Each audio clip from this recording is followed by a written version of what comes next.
jour, un dirigeant que j'accompagnais me demande de voir une de ses collaboratrices, qui selon lui était en souffrance. Il avait d'ailleurs pris en charge un bilan de compétences qu'elle avait souhaité faire. Alors je vois la personne et je lui ai demandé si elle envisageait pas de mieux utiliser ses talents et dans des fonctions plus d'expertise finalement. Et peut-être de réfléchir à un poste qui pourrait répondre non seulement à l'évolution de l'entreprise, mais aussi à ses aspirations à elle. Elle a pensé que je la manipulais en fait. À ce moment-là, je me suis rendu compte que j'avais commis au moins 2 erreurs graves. Je veux dire. J'avais donné un conseil à une personne qui ne m'avait pas demandé de la conseiller, c'est le premier point.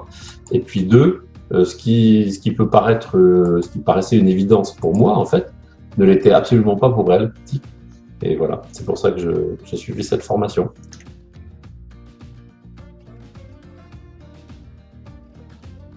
Mais avec le recul, je retiens trois éléments principaux de cette période. D'une part, j'ai eu le sentiment qu'en 8 à 9 mois, d'en apprendre beaucoup plus sur moi-même et sur les autres qu'en 10 ans de vie professionnelle.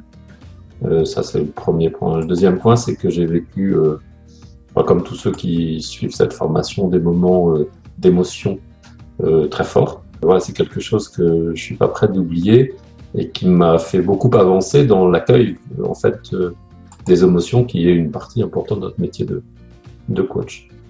Et puis enfin, l'approche Coaching Ways donne une très grosse part à l'expérimentation et permettant d'acquérir progressivement les compétences de coach.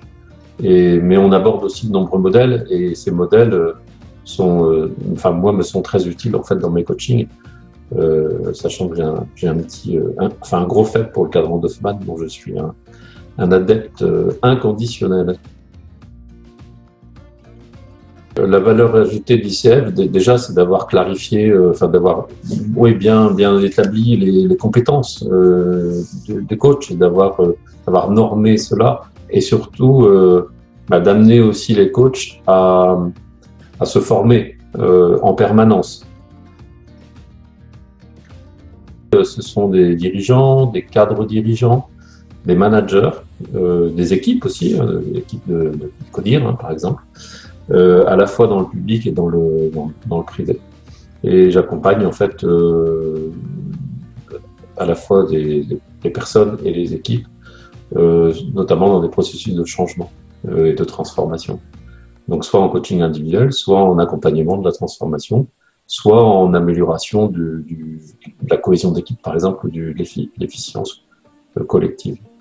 J'aime bien la diversité en fait liée à cette problématique assez variée qu'on rencontre dans différentes entreprises et différentes tailles d'organisation aussi.